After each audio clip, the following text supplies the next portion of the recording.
29. Ögdilmiş bəylərə vəzir boğucunun qandaq bo'lishi kerakligini aytdi. Ögdilmiş javob berib dedi: Ali, vəzir bəylərning o'zi tar qo'lidir. Shubhisizki bəyga vəzir kerak bo'ladi. Vəziri yaxshi bo'lsa, bəg xotirjam uxlaydi. Vəzir bəylərning yükini ko'targuchidir.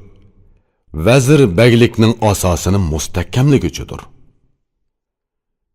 Vəzirlikka bəkmi tanlangan naiti xil kerakki, u aqli komil, bütün vücudu bilan berilgan bo'lsin.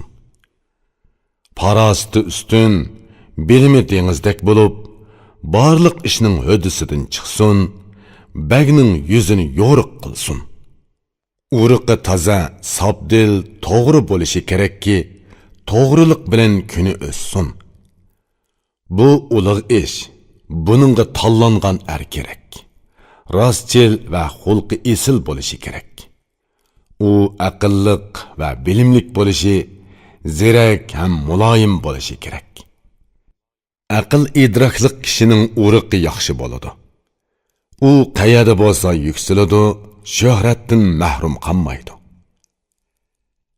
Iymonliq, pok va taqvodor bo'lsin-ki, xalq har jihatda uningdan aminlik topsin. Samimiy taqvodor kishilarning sarxili bo'lib, barcha dardmanlarning dardiga davo bo'ladi. Samimiy taqvodor kishi ehtiyot bilan ish qiladi. Yaramsizlarga yaqinlashmaydi, ishning paytini biladi. Bəydən qalsa, Ali uchun so'z va harakati bilan alga hukmronlik qiladigan kishi vazirdir. Uruqi sap bo'lmagan kishi pak bo'lmaydi. Napak kishi vazirlikka yaramaydi. Uruqi sap kishilar vafodor bo'ladi. Napak kishilarning ishi jafo keltirishdir. Qonun yurgizguchi kishi nima deydi? Angla. Qonun yurgizguchi elda to'rning beshi bo'ladi. Uruqi sap kishilar ish harakatda muloyim bo'ladi. Vafo bilan quchoq qo'ynini ochadi. Napak kishilarga doim shikar va ilik yugizsangmi, uning qilmishi yanala vafosizlik, jafo bo'ladi. Vazir hayoliq ham ko'zi to'q, ishonchlik bo'lishi kerak. Hayosiz kishilarning yomonidir.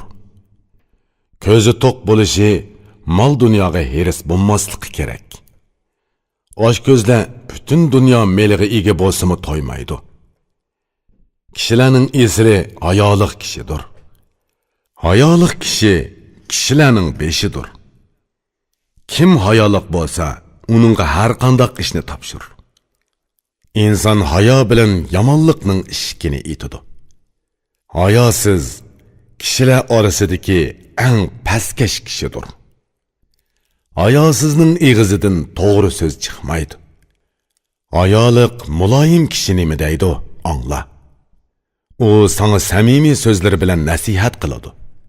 Hayosiz kishidan yiroq tur, yiroq. Hayosizlik taqib qilingan ko'z demakdir. Hayosizning yuziga qarasang, atsiz so'ngakdir. Hayosizning o'zi putmas, kamtukdir. Hayo bilan inson obro'yliq bo'ladi. Hayo bo'lganda kishining yuzi yo'riq bo'ladi. Vazirning husni chiroyi ko'rkam, chach saqli yasalgan, ish harakati to'g'ri bo'lib, xalqqa manfaat bersin. Ish harakati to'g'ri, mijozi muloyim bo'lsa, uningdan xalqqa doim yaxshilik keladi. Ish boshlig'uvchi ishda odil bo'lmasa, bəylərning hamma ishi agri bo'ladi. Ish bujurguchi uchun to'g'rilik, chinlik kerak. Ondan bəylər uningga ish topshirishga ishonch qiladi. Chiroylikning qiliqimi chiroylik bo'ladi. Ish harakati chiroylik bo'lsa, alga foydasi tegadi. Kimning yuzi va tashqi qiyofati chiroylik bo'lsa, teshiga o'xshash ishchimi chiroylik bo'ladi. Sinalgan va yaxshi yomonni sinab bilgan kishi nima deydi? Angla. Kishining ko'rkiga ishki mijazi hamrohdir. Chiroy ko'rkamligiga ish harakati mos bo'ladi. Teshini ko'rib ichiga guvohlik topsang bas. Teshi ichidek, ichi teshidek bo'ladi. Choch soqili yasalgan vazir hayvatlik bo'ladi. Vazir hayvatlik bo'lsa, ishi obdan yurishidi. Vazir hisob biladigan olim zerek bo'lishi kerak. Bilim bilan turli xat yiziqlarni bilishi kerak. Vazirning hamma ishi hisob bilan bo'ladi. Hisob bilmasa, xizmatchilarning ishi o'rindalmaydi. Kishi ish kuchlarini hisob bilan bejaradi. Yil, oy, vaqtni hisob bilan ayrıydı. Hisob inchki ish bo'lganlikdan soqish deb atalgan. Sapsasang hisob bak saqliqni talab qiladigan ishdir. Kishi zerek bo'lmasa, ishning hodisidan chiqolmaydi. İnsan o'z ishini zereklik bilan ishlaydi. İnsan bilganlarini yiziq bilan putidi. Putib qo'ysa nima qilganligini biladi. Yiziq zereklikning nishonisidir. Yiziq bilgan kishi bak zerek bo'ladi. İnsan balası yiziq bilmagan bo'lsa, yil, oy, kun sonini qandoq bilgan bo'lar edi. Donolar kitob tutib qo'ymagan bo'lsa, hisoblashning qandoqmi amal chorasi bo'lar edi. Xudo bu olamni yaratishdan avval lavhu qalamni yaratib ishlatdi. Qulning nima qilganligini farishta yasadi. Xudo qiyomatda u ishni so'raydi. Vazir kamtar, tili yumshoq bo'lishi kerakki, kishini so'yindirishning yo'li mana shu. Dili kamtar bo'lsa, kishining so'ygusiga sazovar bo'ladi.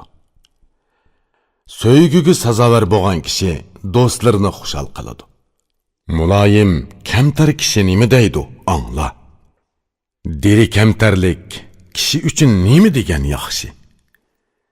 Kamtar kishi xalq ichida so'yimlik bo'ladi. Ko'ngli qattiq kishi so'yguga sazovar bo'lolmaydi. Kamtar kishi uzun muddat e'tiborliq bo'ladi. Takabbur kishi buyuklikka erishamaydi. Vazirlikka nihoyat ishonchlik kerak.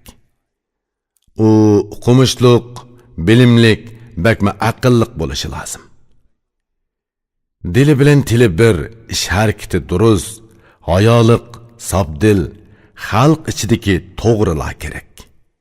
Ko'zi to'q, sagak, hushyor, ishni biladigan, yaramliq va yaramsiz kishilarni ayiradigan, xizmatga berilgan, sodiq va yomonlikdan ayminadigan, omonatga xiyonat qilmaydigan, dili pok bo'lishi kerak. Bu fazilat va bilimlar kimda to'liq bo'lsa, vazirlikni uningga bersang bo'ladi, ay alik. Mushundaq kishi bakka vazir bo'lsa, begi ham xalqi tanglik xotirjamlik topadi. Aligining ishlari xolig'inidek to'liq o'rindiladi. Ili tuziladi, ham xalqimi boy bo'ladi. Yaramsiz, yomon kishi algi vazir bo'lsa, u alning xalqi boylarimi, kambag'allarimi birdek xarob bo'ladi. Vazir yaxshi bo'lsa, xalq uchun foydali. Xalqqa foydali bo'g'ini aligimi lazzat beradi. Bilimi daryodek cho'nqur, bilim bilan ko'ngli ko'ksini yo'ritgan kishi nima deydi? Angla. Bagning ko'ngli va tili yaxshi bo'lsa, uning xizmatchilari to'g'ri yo'l tutadi. Agar baglar zolim, yomon bo'lsa, uning xizmatchilari yaxshi yo'ldan tayidi. Begi yaxshi bo'lsa, uning xizmatchilarining qiliqi yaxshi bo'ladi, ziyon solmaydi. Bilginki, baglar o'zi yomon bo'lmasa, yomonlarni o'ziga yaqin yo'latmaydi. Yomon qayada bo'lsa, yomonlar bilan birga bo'ladi.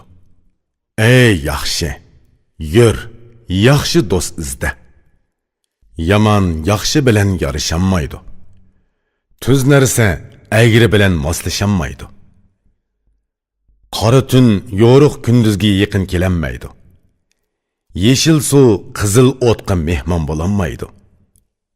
Bilmaydigan kishini sen bilay desang, Tonishlarını sonra andın bilinidu. Her qandaq narsa öz topuğa qoşuludu. Sen tüz turğun ki əgri bilen qoşulma. Bu sözge şahit bolğan munu beytini oku. Bu beytini okup ma'nisini dilinga pük. Qara, yürüdigan, uçudigan narsalarning hammasi öz tang tushini o'ziga do'st hamra tutudu. Yaman yaxshiga qo'shilmaydi, qochidi. Hamma narsaga mos keladigan bu qoidaga diqqat qil. Vazir bakka doim kengashchi bo'ladi.